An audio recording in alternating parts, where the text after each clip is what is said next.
বিদেশি নাগরিকদের খোঁজ মিলেছে যে 24 সাবেক মন্ত্রী এমপির।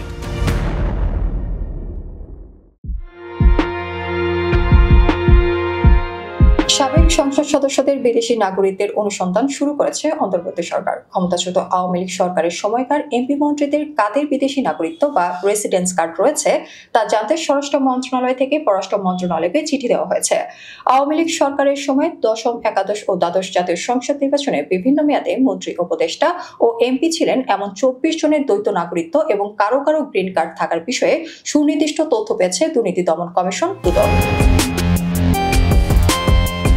আইন অনুযায়ী কোনো ব্যক্তি বিদেশি রাষ্ট্রের নাগরিকত্ব অর্জন করলে বা বিদেশি রাষ্ট্রের প্রতি আনুগত্য স্বীকার করলে তিনি এমপি বা মন্ত্রী হতে পারবেন না। কিন্তু বিগত আওয়ামী লীগ সরকারের এমপি মন্ত্রীদের অনেকে এই আইনের তোয়াক্কা করেনি। দ্বৈত নাগরিকত্ব নেওয়া এমন ব্যক্তির সংখ্যা কত সেটি জানতে গত 23 ফেব্রুয়ারি পররাষ্ট্র মন্ত্রণালয়ে চিঠি দিয়েছে স্বরাষ্ট্র মন্ত্রণালয়। চিঠিতে বলা হয়, দশম, একাদশ ও দ্বাদশ জাতীয় সংসদ নির্বাচনের সময় বিদেশি নাগরিকদের তথ্য গোপন করে নির্বাচনে অংশগ্রহণ এবং পরে মন্ত্রী, এমপি হওয়া ব্যক্তিদের বিষয়ে তথ্য সংগ্রহে বিদেশে বাংলাদেশ মিশন দূতাবাসের সহযোগিতা প্রয়োজন। স্বরাষ্ট্র মন্ত্রণালয় সূত্র জানিয়েছে, অনুসন্ধানের অংশ হিসেবে 188টি দেশে বাংলাদেশ দূতাবাস মিশনে চিঠি পাঠানো হচ্ছে। সাবেক এসব এমপির কারো বিদেশি নাগরিকত্ব বা রেসিডেন্স কার্ড থাকার প্রমাণ মিললে আইনি ব্যবস্থা নেওয়া হবে।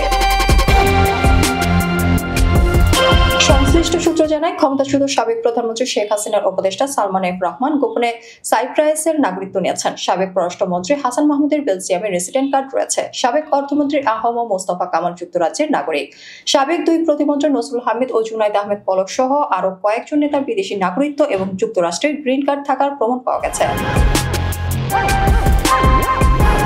দুদকের তদন্ত সংশ্লিষ্ট সূত্রের তথ্য অনুযায়ী সাবেক মন্ত্রী, প্রতিমন্ত্রীদের মধ্যে মোহাম্মদ তাজুল ইসলাম, সাইফুজ্জামান চৌধুরী, খালিদ মাহমুদ চৌধুরী ও মাহবুব আলীরও যুক্তরাজ্যের নাগরিকত্ব রয়েছে।